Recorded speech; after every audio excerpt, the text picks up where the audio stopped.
أعوذ بالله من الشيطان الرجيم بسم الله الرحمن الرحيم رب اشرح لي صدري ويسر لي أمري واحلل عقدة من لساني يفقهوا قولي رب زدني علما وارزقني فهما. அல்ஹம்துலில்லாஹ். இன்றைக்கி நம்ம ஜுசு 14 இருக்கக்கூடிய உளவியல் மற்றும் சமூகவியல் கான்செப்ட்ஸை நம்ம பார்க்க போகிறோம். ஜுசு 14 எடுத்தோம் அப்படின்னா அல் ஹிஜ்ரும் அன் நஹலும் இருக்கும். ஹிஜ்ரும் நஹலும் எல்லாமுமே இதே வார்த்தைகளாகத்தான் சொல்கிறதாக இருக்கும். ஆனாலும் உண்மை அதுதான். அவ்வளோ விஷயங்கள் கொட்டி கிடக்குது. ஹிஜ்ரெலாம் சுபஹானல்லாஹ், அந்த பேருக்கு தகுந்தாப்புலையே மலை பாறைகள்ன்ற மாதிரி நிறைய விஷயங்களை ரப்பு சொல்லுவான். ஸோ இப்போ இதுக்குள்ளே பார்த்தோம் அப்படின்னா முதல் விஷயம் நம்மளுடைய டினையல் சைக்காலஜியை பற்றி எல்லாம் பேசுவோம். பார்த்தோம் அப்படின்னா நிராகரிக்கக்கூடிய மனப்பாங்கு.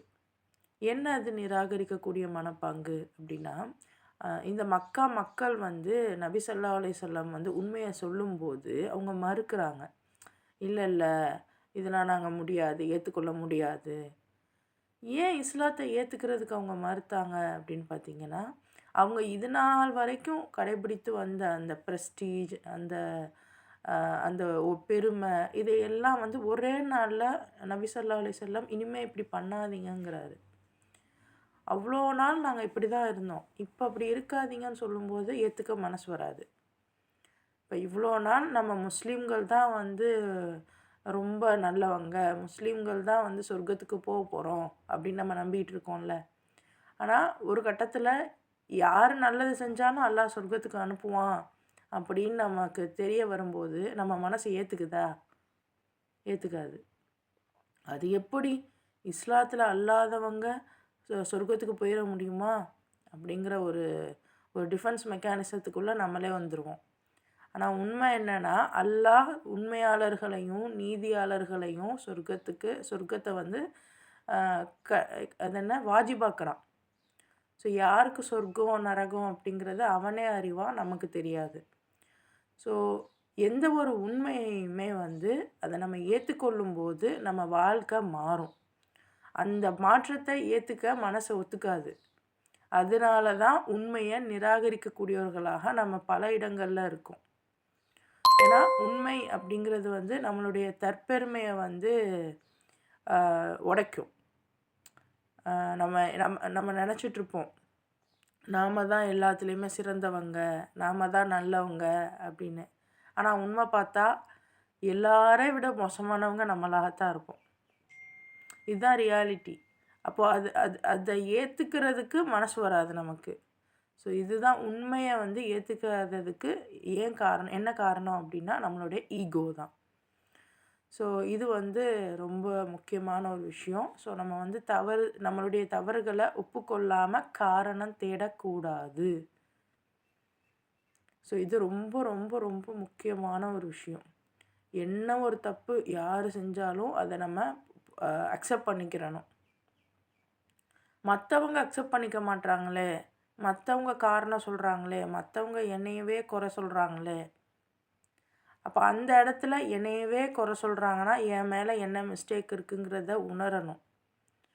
மிஸ்டேக்கையும் உணரணும், இதுக்கு மேலே இதை மாற்றணும்னு முயற்சி பண்ணணும். அதே சமயம் ரொம்ப நம்மளை அடிமாட்டுத்தனமாக நடத்துனாங்கன்னா அங்கே அடிபணிஞ்சு போகணுன்னு அவசியம் இல்லை. இது ரெண்டத்தையுமே அதனால் சரிசமமாக பேலன்ஸ் பண்ணக்கூடிய தன்மை நமக்கு இருக்கணும். நம்ம ஏமாற்றவும் கூடாது, ஏமாறவும் கூடாது. அதே மாதிரி நம்ம யாரையும் அடக்கவும் கூடாது, நம்மளும் அடங்கி போகக்கூடாது. நடுநிலையாக இருக்கணும். அதனால தான் அல்லாஹ் நம்மளை நடுநிலையான உம்மத் அப்படின்னு சொல்கிறான்.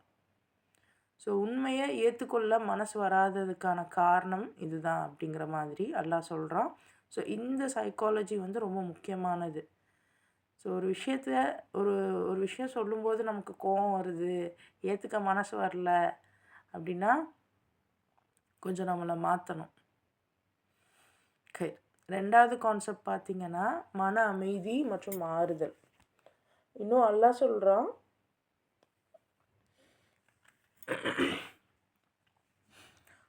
இறைவன் நம்மளுடைய உணர்வுகளை மறுக்கிறது கிடையாது. இன்னும் வந்து நமக்கு ஏற்படக்கூடிய துன்பமான நேரங்களில் அவனை நம்ம நினைக்கும்போது நம்மளுடைய மனம் வந்து அமைதி பெறும். ஸோ இது ரொம்ப அகெயின் ஒரு ஒரு தப்பு பண்ணிட்டோம், அந்த தப்புலேருந்து நான் மீண்டு வரணும் அப்படிங்கிறப்போ எனக்கு ரொம்ப குற்ற உணர்வாக இருக்குது. எல்லார் மனசுலேயும் குற்ற உணர்வு இருக்கும். அந்த குற்ற உணர்வு 2 வகையாக வெளிப்படும். ஒன்று, ரொம்ப சோர்ந்து போய் எதுவுமே பண்ணாமல் நான் தான் தப்பு அப்படின்னு முடங்கி போயிடுவாங்க. இல்லைன்னா ஆக்ரோஷமாகி அடுத்தவங்க தான் தப்பு அப்படின்னு அவங்க மேலே கோவத்தை காமிப்பாங்க. இது 2மே தான் மேலே இருக்கக்கூடிய கில்ட்டு ஃபீல் தான். அப்போ இந்த 2 டைம்லேயும் நம்ம மனசு வந்து நிதானத்திலே இருக்காது, அடிச்சுக்கும் போட்டு அவ்வளோ கஷ்டப்படும். அப்போ அந்த டைமில் அல்லாஹ்வை நம்ம நினைக்கணும். அப்போ நம்ம மனசை நம்ம வந்து முதல்ல அதை சிந்திக்க விடணும். அதாவது அலை பாயுது, அலை பாயக்கூடாது அப்படின்னு நம்ம நினச்சோன்னா அது அலை பாஞ்சிட்டே தான் இருக்கும்.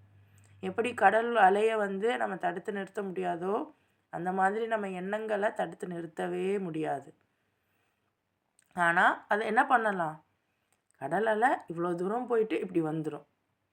ஸோ அந்த மாதிரி நம்ம எண்ணங்கள் எவ்வளோ தூரம் போகுதோ போயிட்டு திருப்பியும் நம்மளோட கான்ஷியஸ்க்கு வரும். நம்ம வந்து அந்த எண்ணங்களை சரி செய்கிற அளவுக்கு நம்ம கான்ஷியஸ்க்கே வரும். அப்போ அந்த எண்ணத்தை சரி செய்யணும். அதுதான் அல்லாஹ்வுடைய நினைவு. சும்மா நம்ம வந்து திக்ரு சொன்னாப்புல வந்து நமக்கு போயிடுமா அப்படின்னா கட்டாயம் போகும். எப்போனா இப்போ ரொம்ப உங்களுக்கு வந்து ஒரு இக்கட்டான சூழல் இருக்குது, மனசு போட்டு ரொம்ப அடிச்சுக்குது. அப்போ அந்த நேரத்தில் ஏதாவது ஒரு இறைவனுடைய வார்த்தைகளை நீங்கள் திரும்ப திரும்ப திரும்ப திரும்ப சொல்லும்போது அந்த அலை போல் போகிற அந்த எண்ணங்கள் இருக்குது இல்லையா, அது ஒரு கட்டத்தில் உங்கள் கான்ஷியஸ்க்கு வரும். அது ஒரே நாளில் வந்துடாது, ஒரு மணி நேரத்தில் வந்துடாது, டைம் எடுக்கும். சிலருக்கு ஒரு நாள், சிலருக்கு ஒரு வாரம், சிலருக்கு ஒரு மாதம், சிலருக்கு ஒரு வருஷம். ஸோ எத்தனை டைம் எடுத்தாலுமே நம்ம இறைவனை நம்ம நினச்சி இறைவனுடைய வார்த்தைகளை சொல்லும்போது நம்ம கான்ஷியஸ்க்கு வரும். கான்ஷியஸ்க்கு வந்த பிறகு நாம் தான் அதை மாற்றணும். அல்லாஹ் மாற்ற மாட்டான். அல்லாஹ் வந்து உங்களுக்கு அந்த மாற்றணும் அப்படிங்கிற அறிவை தான் கொடுத்துருக்கான். அந்த அறிவை கொண்டு நம்ம தான் மாற்றணும் எண்ணங்களை.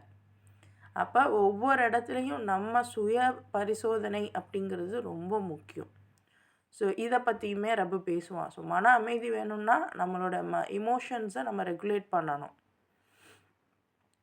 அதிகமாக வந்து நமக்கு தெரியலை, பட் நிறைய ஸ்பிரிச்சுவலான விஷயங்கள் வந்து இருக்குதான். இப்போ சின்ன பசங்களாக இருக்கீங்க, இப்போது நீங்கள் செஞ்சிட்ருப்பீங்க மேபி நிறையா மூச்சு விடுற மாதிரியான பயிற்சிகள், நிறைய திக்ருலேயே வெரைட்டிஸ் இருக்கும்.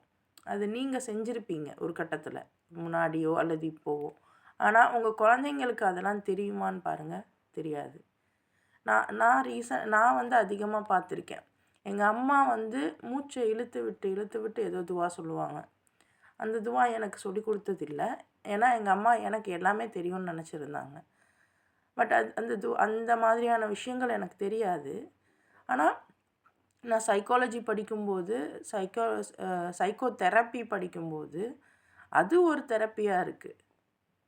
நான் பார்க்குறேன், இது தானே அம்மா பண்ணுவாங்க, நம்ம இதெல்லாம் வந்து மூட நம்பிக்கைன்னு நினச்சோமே, ஆனால் இது தெரப்பி போலையே அப்படின்னு தோணுச்சு. ஸோ விஷயம் என்ன அப்படின்னா, நம்ம செய்யக்கூடிய செயல்கள் ஆன்மீகங்கிற பேரில் ரொம்ப முட்டாள்தனமாகவும் செய்யக்கூடாது. அதே சமயம் சில நுண்ணறிவான விஷயங்கள், நம்மளுடைய மூச்சு பயிற்சியாக இருக்கட்டும், நம்மளை நிதானத்துக்கு கொண்டு வரக்கூடிய திக்ருகளாக இருக்கட்டும், அதெல்லாம் வந்து கவனமாக நம்மளும் அதோட ப்ராப்பர் ப்ராசஸ் தெரிஞ்சிருக்கணும். நம்ம குழந்தைங்களுக்கும் சொல்லிக் கொடுக்கணும். குழந்தைங்க ஸ்கூல் போகுது, மதரசா போகுது, என்ன சொல்லித்தருவாங்க அப்படின்னாலும் கூட அம்மாவாக நம்ம வந்து அந்த குழந்தைங்களுக்கு சொல்லிக் கொடுக்கணும். நம்ம அதுக்கு தான் ஆரம்பத்திலேயே குழந்தை வளரும்போதே உங்களோடையே வளர விடுங்கங்கிறது. தொழுகும் போதெல்லாம் அவங்க பக்கத்துலேயே நிற்கட்டும், உங்களை பார்த்து தொழுகட்டும் அப்படின்லாம் சொல்கிறது. ஸோ இந்த பயிற்சி, இந்த மன அழுத்தத்துக்கான பயிற்சிகள் எல்லாம் வந்து நம்ம சரியான முறையில் செய்யணும். அதே மாதிரி தொழுகையை வந்து ஏதோ நம்ம அல்லாஹ்க்காக பண்ணுறோன்னு நினைக்கிறோம். கிடையவே கிடையாது. நமக்காக தான் நம்ம பண்ணுறோம். நம்ம எவ்வளோ பண்ணாலும் அது அல்லாஹ்வுக்கு ஒரு பிரயோஜனமும் கிடையாது. நமக்கு மட்டும்தான் அது பிரயோஜனம். ஒவ்வொரு தொழுகையும் வந்து உங்களுக்கு அவ்வளோ பெரிய தெரப்பி. அதை சரியான முறையில் தொழுகணும். நிதானமாக தொழுகணும். நீங்கள் வந்து நம்ம வந்து 12 ரக்காத்து, இப்போ 10 ரக்காத்து, 8 ரக்காத்துலாம் கூட தேவையில்லை. 2 ரக்காத்து அல்லது 4 ரக்காத்து நீங்கள் தொழுதாலும் கூட அதில் நிதானமாக தொழுகும்போது உங்களுக்கு நிறைய விஷயங்கள் கிடைக்கும். மனசு போட்டு அடிச்சுக்குதா, 2 ரக்காத்து நஃபில தொழுது பாருங்கள். அது நின்று நீட்டி மடக்கி தொழுது பாருங்கள். கைகளை உயர்த்தி, கைகளை மடக்கி, கைகளை நீட்டி தொழுது பாருங்கள். எக்ஸ்கியூஸ்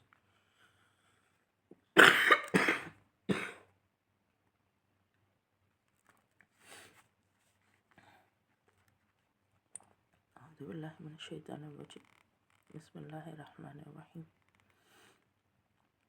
ஸோ இந்த ஒரு விஷயம் வந்து ரப்பு சொல்லித்தரான். இன்னும் வந்து சூரா அன்-நஹ்லில் 3வது கான்செப்ட் பார்த்திங்கன்னா, அகெயின் கிராட்டிடியூட் சைக்காலஜி.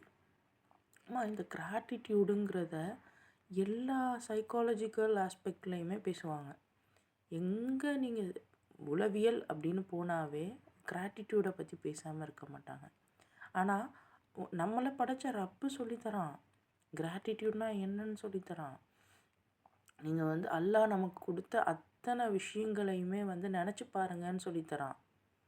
அல்லாஹ் கொடுத்த அத்தனை விஷயங்கள் அப்படிங்கிறத காட்டிலும் அல்லாஹ் படைத்த படைப்புகள் நமக்கு எவ்வளோ விஷயங்கள் பண்ணியிருக்கு, அதையும் நம்ம நினச்சி பார்க்கணும்ல. சீரியஸாக எனக்கு வந்து சின்ன வயசுலேருந்து எங்கள் அம்மா சொல்லி கேள்விப்பட்டிருக்கேன். யாரையாவது பார்த்தா இவங்க உன்னை இப்படி வச்சுப்பாங்க, இவங்க வந்து உன்னை சின்ன வயசுலேருந்து நல்லா வச்சுப்பாங்க, இவங்க நமக்கு இது பண்ணாங்க, இவங்க நமக்கு அது பண்ணாங்க அப்படின்னு யாரை பார்த்தாலும் அவங்க மேலே எனக்கு ஒரு குட் இம்ப்ரெஷன் வர மாதிரி தான் எங்கள் அம்மா எனக்கு சொல்லுவாங்க. மேபி அவங்க வந்து கொஞ்சம் தேவையில்லாத செயல்கள் செஞ்சுருந்தாலும் கூட எனக்கு அவங்களோட பொண்ணுக்கு அவங்க காமிக்கும்போது அவங்களோட குட் வேர்ஷனை மட்டுமே காமிச்சாங்க. காலப்போக்கில் எனக்கு என்ன ஆச்சுன்னா, யாரை பற்றி நினச்சாலும் அவங்க எனக்கு செஞ்ச நல்லதுகள் மட்டுமே எனக்கு கண்ணுக்கு பட்டுச்சு. அதே சமயம் என்னாலையும் நான் செய்யக்கூடிய சின்ன சின்ன தவறுகளையும் என்னால் புரிஞ்சுக்க முடிஞ்சுது. அப்போ நான் இந்தந்த விஷயத்துலலாம் தவறு பண்ணுறேனா அப்படின்லாம் புரிஞ்சுக்க முடிஞ்சிச்சு. ஸோ இந்த நன்றி, கிராட்டிடியூட் அப்படிங்கிறது யாரெல்லாம் நமக்கு என்னெல்லாம் நல்ல செயல் செஞ்சாங்களோ, ஒரு சின்ன விஷயமா இருந்தாலும் நினச்சி பார்க்கணும்.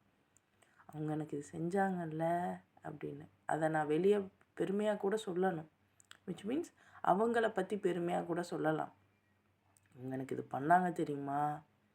ஏன்னா நான் ஒருத்தவங்களை பெருமைப்படுத்துகிறேன் அப்படின்னா அது அல்லாஹ்வுக்கு தான் போய் சேரும். ஏன்னா அவங்க அல்லாஹ்வுடைய படைப்பு.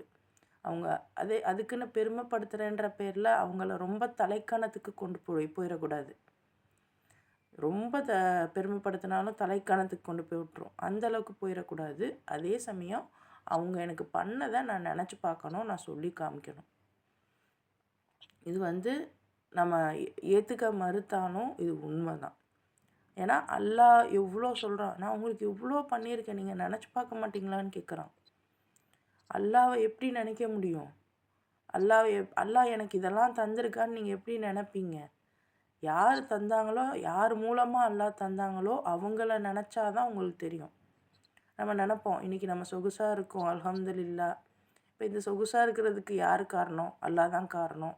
ஆனால் அல்லாவா எனக்கு வந்து அந்த வீடை கொடுத்துருக்கான், வீட்டுக்கான வருமானத்தை கொடுத்துருக்கான் டைரெக்டாக அப்படின்னு பார்த்தா, அல்லாஹ்வுடைய அடிமையான நம்மளுடைய தந்தையோ நம்மளுடைய கணவரோ தான் நமக்கு இதெல்லாம் பண்ணுறாங்க. அப்போ அல்லாஹ்வுடைய ப்ராடக்டை நம்ம நினச்சி பார்க்கணும். அதே மாதிரி அல்லாஹ்வுடைய ப்ராடக்ட் நம்மக்கிட்ட எந்த அளவுக்கு வரம்பு மீறுது, என்னதான் இருந்தாலும் அது அல்லாஹ்வுடைய ப்ராடக்ட் தான். அல்லாஹ் சொன்ன மாதிரி தான் நம்மக்கிட்ட நடந்துக்கிறணும். அல்லாஹ் சொன்னதுக்கு மாற்றமாக நடந்துக்கிறாங்கன்னா அந்த இடத்துல நாம் அவங்கள சரியான முறையில் வழி நடத்தணும், கைட் பண்ணணும், ஒரு கட்டத்துக்கு மேலே போராடக்கூட செய்யணும்.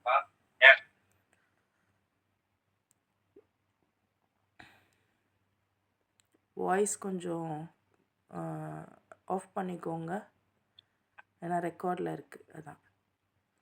ஸோ இந்த ஒரு விஷயம் இருக்குது, ஓகேவா? ஸோ நன்றியை நம்ம வந்து பேசணும் அப்படிங்கிறது ரொம்ப முக்கியமான ஒரு விஷயம். ஸோ நன்றியை பேசணுங்கிறத காட்டிலும் நன்றியை செய்யணும். பேசுகிறதுங்கிறது ஒரு ஃபஸ்ட்டு படி, முதல் படி. அதோடு நிறுத்திடக்கூடாது. அவங்களுக்கு அதுக்கான விஷயங்களை செய்யணும். நம்மளால் என்ன முடியுதோ அதை கொண்டு அவங்களுக்கு நம்ம திரும்ப செய்யணும். அவங்க எனக்கு இது செஞ்சுருக்காங்க, நானும் அது பதிலுக்கு செய்யணும் அப்படின்னு செய்யக்கூடியவர்களாக நம்ம இருக்கணும். ஸோ இது வந்து சொல்கிறாங்க, அல்லாஹ் சொல்கிறான், யார் வந்து கம்ப்ளைண்ட் பண்ணிக்கிட்டே இருக்காங்களோ அவங்க வந்து ஒரு அவங்களுடைய அந்த மனநிலை வந்து ஒன்றுமே இல்லாத மனநிலையாக மாறுமா. அதாவது ஒரு வத்தி போன, ஒரு வறண்டு போன மனநிலை மாதிரி இருக்கும். யார் வந்து நன்றி உணர்வோடு இருக்காங்களோ அவங்களுடைய மனநிலை தான் எல்லாமே கிடைத்த பூரிப்பில் அபண்டன்ஸாக இருப்பாங்க. எனக்கு எல்லாமே கிடச்சிருக்குன்னு அந்த தன்னிறைவோடு இருப்பாங்க. ஆனால் கம்ப்ளைண்ட் பண்ணுறவங்க அவங்களுக்கு எவ்வளோ கிடைச்சாலும் அவங்களுக்கு போதுங்கிற மனசே இருக்காது. ஸோ இந்த மாதிரி இல்லாமல் இறைவன் உங்களையும் என்னையும் பாதுகாத்து வைப்பானாக. நன்றி செலுத்தக்கூடியவர்களாக இறைவன் உங்களையும் என்னையும் ஆக்கி வைப்பானாக. ஸோ அதிகமாக இது நல்லா ஞாபகம் வச்சுக்கோங்க. நம்ம எப்பெல்லாம் குறை காண்றோமோ நல்லா ஞாபகம் வச்சுக்கோங்க. உங்களுக்கு ஏதாவது ஒரு விஷயத்துக்கு மேலே குறை வருது, இவங்க இப்படி பண்ணிட்டாங்க, அவங்க அப்படி பண்ணிட்டாங்க அப்படிங்கிற குறை நம்ம கண்ணுக்கு படுது அப்படின்னா கண்டிப்பாக நமக்கு டிப்ரெஷன் வரும். ஸோ அந்த குறையில் இருக்கக்கூடிய நிறைகளை தான் நம்ம பார்க்கணும். நிறைகளை பார்க்கும்போது நம்ம மனசு தன்னிறைவாக ஆகிடும். இனி நம்ம லைஃப்பில் ஏதாவது குறைகளை நம்ம சந்திக்கிறோம் அப்படின்னா அந்த குறைகளில் இருக்கக்கூடிய நிறைகளை பார்க்கக்கூடியவர்களாக இறைவன் உங்களையும் என்னையும் ஆக்கி வைப்பானாக. 4வது கான்செப்ட் பார்த்திங்கன்னா ஷைத்தானுடைய சைக்காலஜி. அதாவது ஷைத்தான் எப்படி டெம்டேஷனை கொண்டு நம்மளை வந்து வழிக்கெடுக்கிறான் அப்படிங்கிற விஷயம். ஏன்னா சூரா ஹிஜ்ரில் பார்த்திங்கன்னா 39-40 வசனங்களில் அவன் சொல்லியிருப்பான், நான் வந்து அவங்கள வந்து தவறான வழியில் வழிகாட்டுவேன், அவங்களுக்கு வந்து ஆசையை தூண்டுவேன், அவங்களுக்கு பொறாமையை ஏற்படுத்துவேன் அப்படிங்கிற மாதிரியான சவால்களை ஷைத்தான் வந்து எடுப்பான். ஸோ எங்கே நம்மளுடைய பாவம் ஆரம்பிக்குது அப்படின்னா ஏதோ ஒரு பாவத்தை செய்கிறதுக்கான ஒரு டெம்டேஷன் நமக்கு வர்றது. ஸோ ஃபஸ்ட்டு விஷயம், இது செஞ்சு பார்க்கலாமா, அழகாக இருக்கே, எல்லாரும் செய்கிறாங்களே, நம்மளும் செஞ்சு பார்ப்போமா. இன்றைக்கி எத்தனை பெரிய பாவங்கள். ஃபோன்லாம் வந்து அசால்ட்டாக நம்ம குழந்தைங்களுக்கு கொடுத்துட்டோம். அந்த ஃபோனை நம்ம சின்ன வயசுலேருந்து கண்காணிக்க தவறிட்டோம். ஒரு கட்டத்துக்கு மேலே அதுங்க டீனேஜ் பருவத்துக்கு வந்த பிறகு குழந்த வந்து ஃபோனை வந்து விட மாட்டேங்குது, எவ்வளோ சொன்னாலும் கேட்க மாட்டேங்குது, என்னை எதிர்த்து பேசுது அப்படின்னு நம்ம வந்து கவலைப்படுறோம். ஆனால் ஆரம்பத்திலேயே அந்த ஃபோனை எப்படி அணுகணும் அப்படிங்கிறத வந்து நம்ம தான் சொல்லி கொடுத்துருக்கணும். தாய் தந்தை 2 பேருமே இதில் பொறுப்பெடுக்கணும். எல்லாரும் வந்து குழந்தைங்கள வந்து திட்டாமல் ஸ்ட்ரிக்ட் பண்ணாமல் தான் வளர்க்குறாங்க, அந்த மாதிரி நம்மளும் வளர்ப்போம் அப்படின்னா நாளை பின்ன தவறுகள் நடக்கும்போது நம்ம ஒன்றுமே பண்ண முடியாது. ஸோ நம்ம செய்யக்கூடிய பல விஷயங்கள் குழந்தைங்களுக்கு பிடிக்காது தான், அது கோவமாக தான் வரும். ஏன்னா நம்மளும் குழந்தையாக இருந்திருக்கோம் தானே. நம்ம அத்தா அம்மா நமக்கு சில விஷயங்களை ரெஸ்ட்ரிக்ட் பண்ணும்போது நமக்கு அது பிடிக்கல. ஆனால் நம்ம வளர்ந்த பிறகு நம்ம சொல்லி காமிப்போம், எங்கள் அத்தா அம்மா அப்போ எனக்கு இதெல்லாம் தரலை, அதனால தான் இன்றைக்கி நான் நல்லா இருக்கேன் அப்படின்னு சொல்லக்கூடியவர்களாக நம்ம மாறி இருக்கோம். ஆனால் நம்ம மட்டும் நம்ம குழந்தைங்கள வந்து எல்லாமே கொடுத்து கொடுத்து கெடுக்கிறோம். ஸோ விஷயம், ஒரு பாவம் அப்படின்னு தெரிஞ்ச விஷயத்த அது அழகாக இருக்குங்கிறதுக்காக நம்ம வந்து செய்ய ஆரம்பிக்கக்கூடாது, செய்ய முற்படக்கூடாது. இது மட்டும் இல்லாமல் இன்றைக்கி இருக்கக்கூடிய எல்லா தேவையற்ற விஷயங்களும், கள்ள தொடர்புகளாக இருக்கட்டும், எல்ஜிபிடிக்யூவாக இருக்கட்டும், இன்னும் இயற்கைக்கு மாறான பல விஷயங்களாக இருக்கட்டும், எல்லாத்தையுமே ஆரம்பத்தில் ஒரு ஒரு இன்னும் வந்து இந்த போதைப் பொருட்களாக இருக்கட்டும், ஆரம்பத்தில் ஒரு சின்ன டெம்டேஷன், இது எப்படி இருக்கும், இது எப்படி இருக்கும் அப்படிங்கிற ஒரு ஆர்வத்தில் போனது. அடுத்து அதை ஜஸ்டிஃபிகேஷன் பண்ண ஆரம்பித்தாங்க. இது சரிதான், இது இது ஒன்றும் தப்பு கிடையாது, இது இயற்கைக்கு மாறானது இல்லை, இது இயற்கைக்கு புதுசானது அப்படின்லாம் ஜஸ்டிஃபிகேஷன் பண்ண ஆரம்பித்தாங்க. அடுத்து இன்றைக்கி நார்மலைஸே ஆயிடுச்சு. இது காமன் தான், இது எல்லாவற்றுக்கும் பொருந்தும், நீங்கள் எதை வேணால் ஃபிட் பண்ணி பாருங்கள். தப்பான ஒரு விஷயத்த டிவி எடுத்துக்கோங்க, ஃபோனு எல்லாமும் தான். நம்ம என்ன இப்போ நம்ம ரீல்ஸே பார்க்குறோம், பயானே கேட்குறோன்னாலும் வெறும் பயான் மட்டுமா வருது? பயானே கேட்டாலுமே அதுக்குன்னு ஒரு டைம் இருக்குல்ல. நம்ம எல்லா நேரமும் தானே ஃபோனை அப்படியே ஆன்லேயே தானே இருக்குது. ஸோ ஜஸ்டிஃபை பண்ணோம், நார்மலைஸ் பண்ணோம், இப்போ அடிக்ஷனே ஆயிடுச்சு.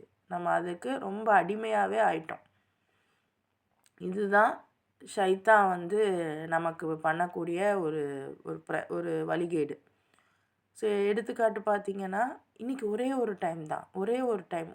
டைம் தான் நம்ம எல்லா டைமும் பண்ணிகிட்ருப்போம். எல்லாரும் செய்கிறாங்க தானே, நான் செய்கிறது மட்டும் தப்பா அப்படின்னு வேறு நினச்சிக்கிறோம். ஸோ இந்த ரெண்டு கான்செப்ட்டுமே ஷைத்தான் நமக்கு ஏற்படுத்தக்கூடிய விஷயம் அப்படிங்கிறத நம்ம புரிஞ்சுக்கிறணும்.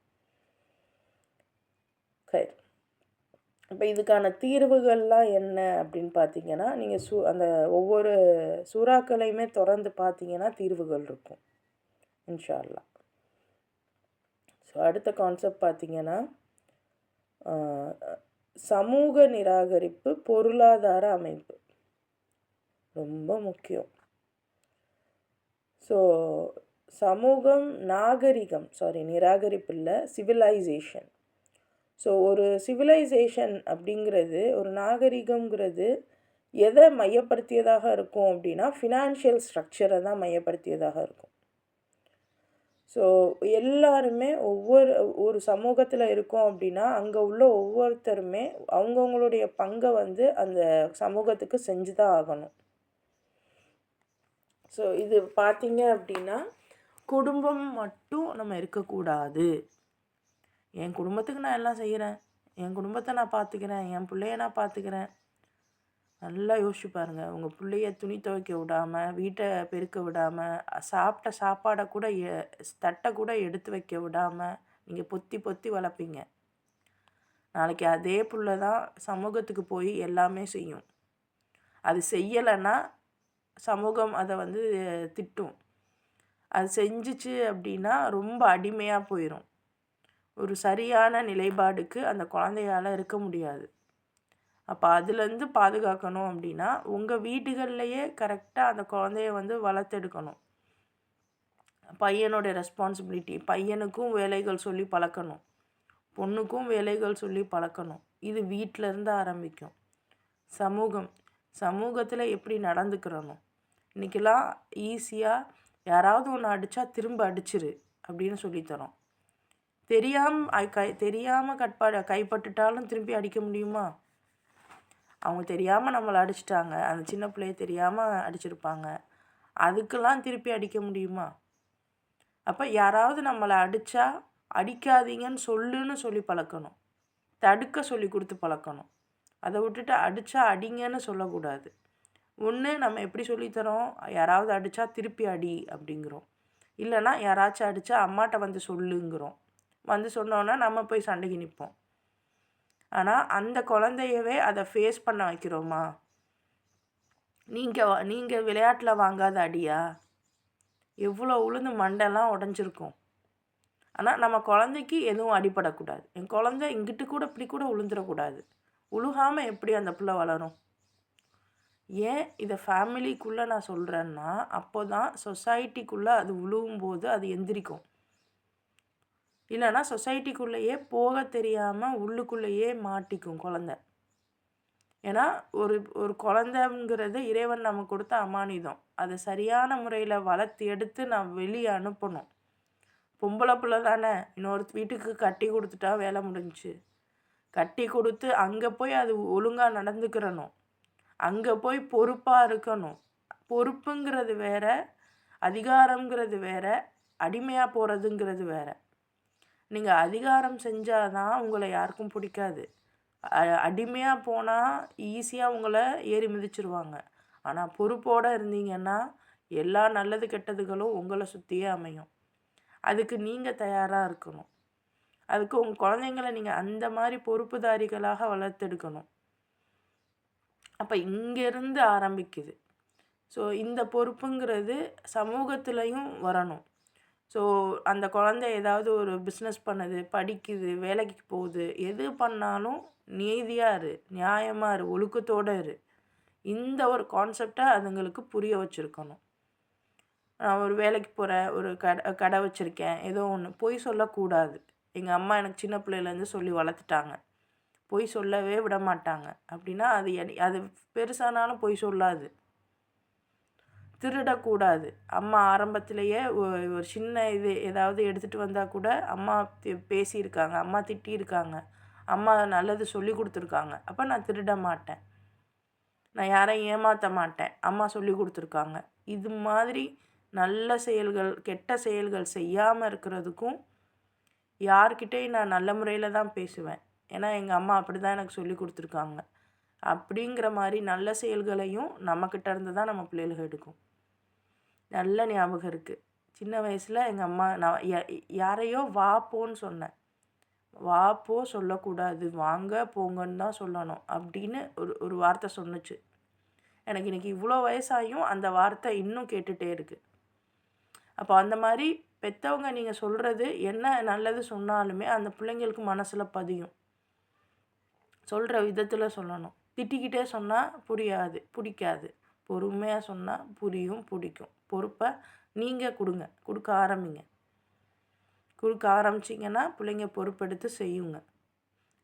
நீ செஞ்சின்னா அது வேலைக்காகாது, எனக்கு தான் வேலை அதிகமாகும் அப்படின்னு சொல்லி அவளை எல்லாத்தையும் ஒதுக்கிட்டு ஒரு 15 வயசுக்கு மேலே நீ ஒரு வேலையும் செய்ய மாட்டேன்னா பையனே அப்படி தான். எந்த வேலையுமே அவனை கான்ட்ரிபியூட்டே பண்ண விடுறதில்ல. ஒரு கட்டத்துக்கு மேலே நீ ஒன்றுமே செய்ய மாட்டேன்னு சொன்னால் எப்படி செய்வான்? ஸோ வீட்டுக்குள்ளேயும் சரி வெளியிலையும் சரி பொறுப்போடு இருக்கணும், ஒற்றுமையோடு இருக்கணும். நம்மளுடைய பொருளாதார அமைப்பு, ஃபினான்ஷியல் ஸ்டடீஸ் ரொம்ப ரொம்ப முக்கியம். எல்லாருக்குமே காசோட வழிவர்த்தம் தெரியணும். இன்றைக்கி நம்ம பெண்களுக்கு சுத்தமாக அது இல்லை. திரும்ப திரும்ப நான் சொல்லியே ஆவேன். காசு எப்படி வருதுங்கிற வழிவர்த்தமே இல்லை. அசால்ட்டாக அத்தா அம்மாக்கிட்டையும் வாங்குகிறோம், கணவன்கிட்டையும் வாங்குகிறோம். சிலர் என்ன பண்ணுறாங்க, அத்தாட்ட வாங்கி கணவன்கிட்டையே கொடுத்துட்ருக்காங்க. சிலர் கணவன்கிட்ட வாங்கி அத்தா அம்மாட்ட கொடுத்துட்ருக்காங்க. இதனால் கணவனுக்கும் பாதிப்பு, அத்தாக்கும் பாதிப்புங்கிறது புரிகிறதே இல்லை நமக்கு. நல்லா யோசிச்சு பாருங்கள். ஏன்னா நமக்கு காசோட டைரக்ட் கனெக்ஷன் கிடையாது. அவங்க சம்பாதிக்கிறாங்க, நம்மக்கிட்ட கொடுக்குறாங்க. நம்ம என்ன சம்பாதிக்கவா செய்கிறோம்? நம்ம சம்பாதிச்சா அந்த காசோட அருமை தெரியும். அதை நம்ம எதுக்கு பயன்படுத்துகிறோம், எதுக்கு செலவு பண்ணுறோங்கிற அருமை தெரியும். அதுக்குன்னு திரும்ப திரும்ப சொல்கிறேன், நான் சொல்லிட்டேங்கிறதுக்காக உடனேயே நீங்கள் போய் சம்பாதிக்கணும், தொழிலில் குதிக்கணும் அப்படின்லாம் கிடையாது. ஆனால் சம்பாதிக்கிறவங்களுடைய நிலைமைகளை புரிஞ்சுக்கோங்க. உங்கள் கணவராக இருக்கட்டும், உங்கள் தாய் தந்தையராக இருக்கட்டும், ஏன் இன்னும் உங்களுக்கு வெளியே இருக்கக்கூடிய சின்ன சின்ன தொழில் செய்யக்கூடியவர்கள் இருக்காங்கல்ல. நீங்கள் நினைப்பீங்க, என்ன எல்லா கடையிலையும் சூப்பர் மார்க்கெட்லலாம் கம்மி காசில் இருக்குது, ஆனால் இவங்க மட்டும் விலை ஒரு ரூபா 2 ரூபா கூட வச்சு விற்கிறாங்க அப்படின்னு உங்களுக்கு தோணலாம். ஆனால் அவங்களுக்கு அதுதான் லாபம். ஏன்னா அவங்களுக்கு அப்படி தான் கிடைக்கும். ஸோ அந்த மாதிரி சின்ன சின்ன ஆட்கள் கிட்டலாம் நீங்கள் ரொம்ப பேரம் பேசாதீங்க. ஸோ இந்த மாதிரி ஃபினான்ஷியல் ஸ்ட்ரக்சரை புரிஞ்சுக்கக்கூடியவர்களாக நீங்கள் மாற ஆரம்பிங்க. தொழில் செய்யணும், பிஸ்னஸ் பண்ணணும், ஒர்க் போகணும் அப்படின்றதுக்கு அது உங்கள் சூழல் இருக்குது, உங்களுடைய நேரங்கள் இருக்குது. சரியா? ஒருத்தவங்க சொல்லிட்டாங்கன்ட்டு அதுலேயே குதிச்சிட முடியாது. Okay, yes. ஆனால் அதனுடைய ப்ராசஸை பற்றி நீங்கள் புரிஞ்சுக்கணும். பணத்துடைய அருமை நமக்கு கண்டிப்பாக தெரிஞ்சிருக்கணும். பணத்தை எப்படி நிர்வகிக்கணுன்றது தெரிஞ்சிருக்கணும். செகண்ட் கான்செப்ட், அநியாயத்துக்கு எதிராக சமூக நீதியோடு நடந்துக்கிறணும். ரொம்ப முக்கியம். அநியாயம் இன்றைக்கி எந்தெந்த விஷயம்லாம் அநியாயமாக இருக்குது. சின்ன சின்ன விஷயம், அரசியல் காரணத்துக்காக வீட்டில் உள்ள பொம்பளைங்களெல்லாம் தப்பாக பேசுகிறாங்க. அவங்களுக்குள்ளே இருக்கக்கூடிய பிரச்சனைகளுக்கு வீட்டில் உள்ள பொம்பளைங்களை அவதூறாக பேசுகிறது. அது என்ன சொல்கிறது, திருமணம் அப்படின்னு வரும்போது அந்த இன்லாஸ், அந்த மாமியாரோ நாத்தனாரோ அல்லது மருமகளோ யாரோ அந்த ஒட்டுமொத்த குடும்பத்தையே தான் கண்ட்ரோலில் தான் இருக்கணும்னு நினச்சிக்கிட்டு தேவையில்லாத விஷயங்களை வேலைகளை பார்க்குறது.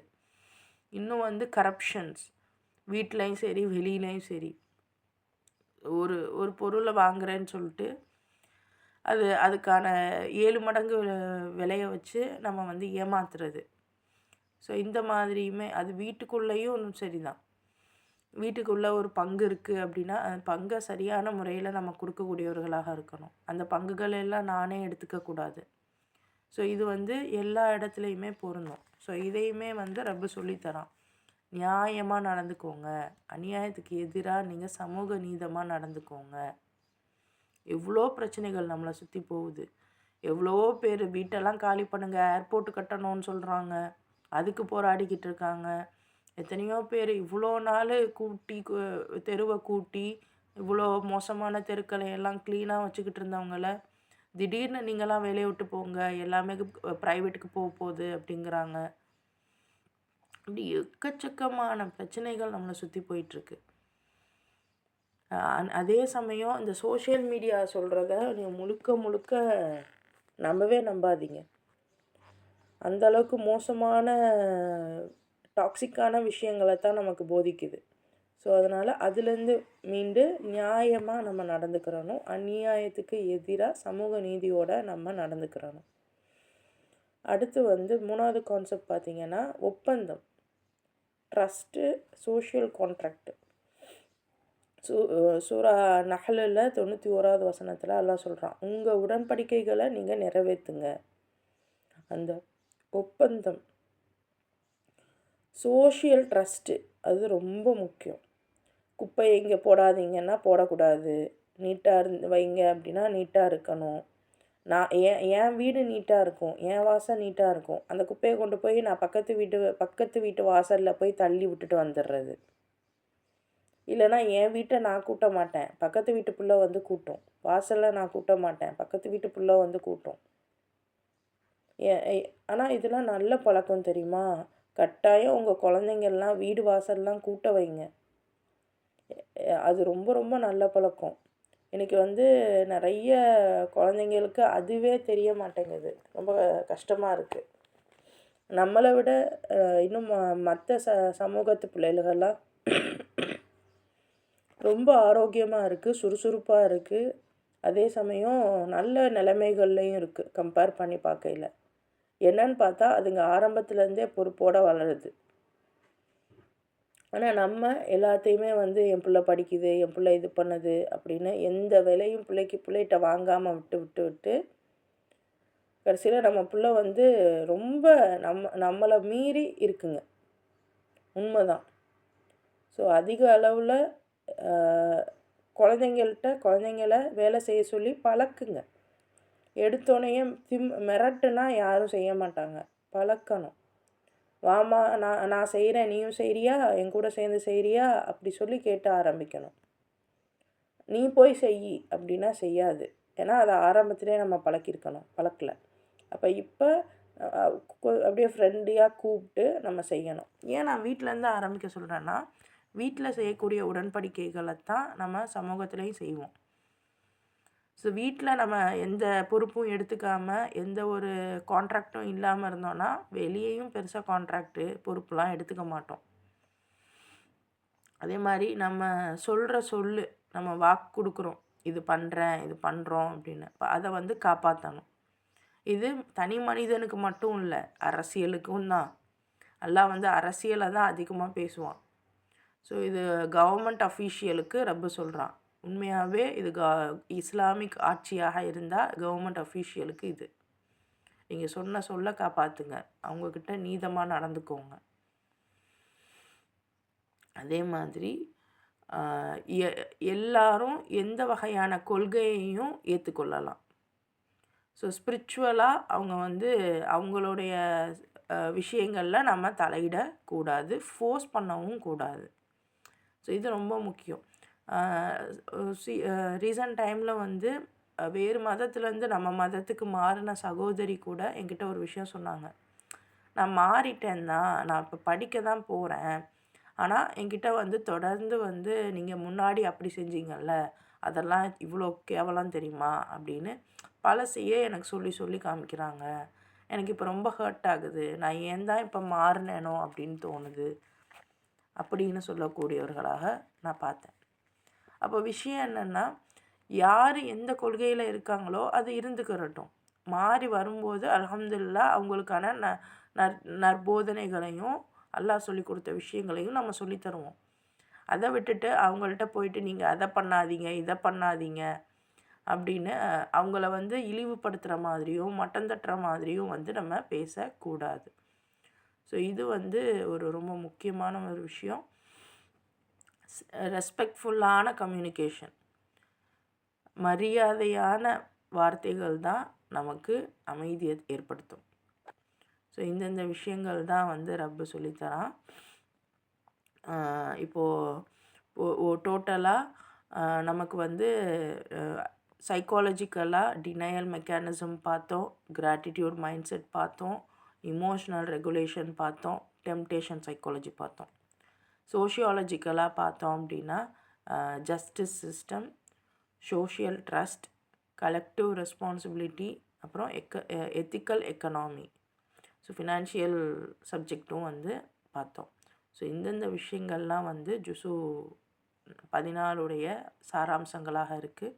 இதை பற்றி இன்னும் டீட்டெயிலாக தெரியணும்னா நீங்கள் அந்த ஆயத்துகளுக்குள்ளே குதிங்க, அவ்வளோ அற்புதங்கள் இருக்குது. குடும்பத்தில் நன்றி கலாச்சாரம் உருவாக்கணும். ஸோ ஒரு பெண்ணாக நம்ம என்ன பண்ணணும் அப்படின்னு பார்த்தா, வீட்டுக்குள்ளே அந்த கிராட்டிடியூடுங்கிற அந்த கலாச்சாரத்தை உருவாக்கணும். குழந்தைங்களுக்கு வந்து உண்மையை ஏற்றுக்கொள்ளக்கூடிய மனப்பக்குவத்தை கற்றுக் கொடுக்கணும். நமக்கு மன கஷ்டம் வந்தால் திக்ரு பண்ணணும், நம்மளை நாமளே டெஸ்ட் பண்ணணும், நம்மளை நாமளே சுய பரிசோதனை செய்யணும். ஒற்றுமையாக பொறுப்புணர்வோட குழந்தைங்களை வளர்த்தெடுக்கணும், நாமளும் வளரணும். இதுதான் இன்றைக்கி நாம் கற்றுக்கக்கூடிய விஷயம். அல்ஹம்துலில்லாஹ்.